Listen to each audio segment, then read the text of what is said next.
بار خوار بوو گەرەک هەڤال هەبە ڕاست بکە. بار خوار بوو گەرەک هەڤال هەبە ڕاست بکە. یاری وقت دبیجن دستک بتنی نادی چپکان یعنی یک کارن هنه بارن هنه کس هنک بتنی نکارن وی کاری بکن ده هر کاری دولو دا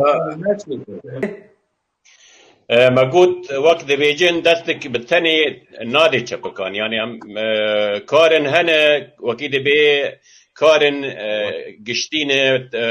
وکی دبی جماعت را گرکه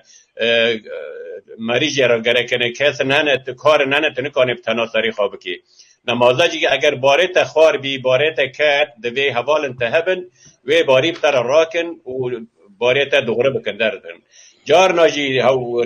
مطلوک که هیا دبی باره کتیان تنه یعنی یکی هجار بی فقیر بی درویش بی و باره خوکت جی کس دوی وکی دبی آلیکاری پی راناکی درناکی یعنی بار کت وکی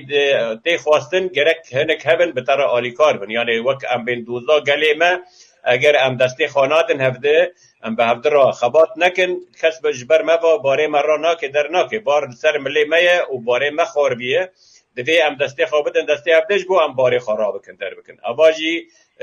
دوزا وکی دبی ما حمیه ام کانه بن دستی خوابتن دستی هفته جبو باره خراکن و دوزا خواب بردوام بکن در بکن tamam. بار خار بو گرک حوال هبه راست بکن بەێ یعنی دور دا چه ته گوتن رولا دوست و حوالا تلیستن که هگر مروفک او روشاوی خراب ببه کاروی گرام ببه باراوی گرام ببه یعنی گرگ مروفن نه گرگ یعنی گرینگ لسر مروفن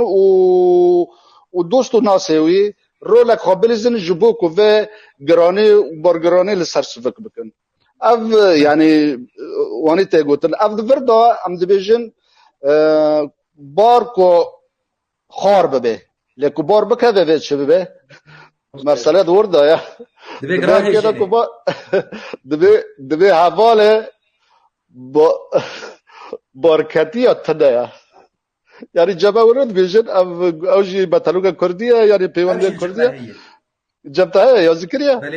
اره یعنی اب گوتنه هانا منا شیروه کریه اب سر بار خاربونه یا اما لی بارکتنه او هین زورتره یعنی گلک دوست و حوال گر اگر حتی که کار بن یعنی آلی کاری اوی را بکن و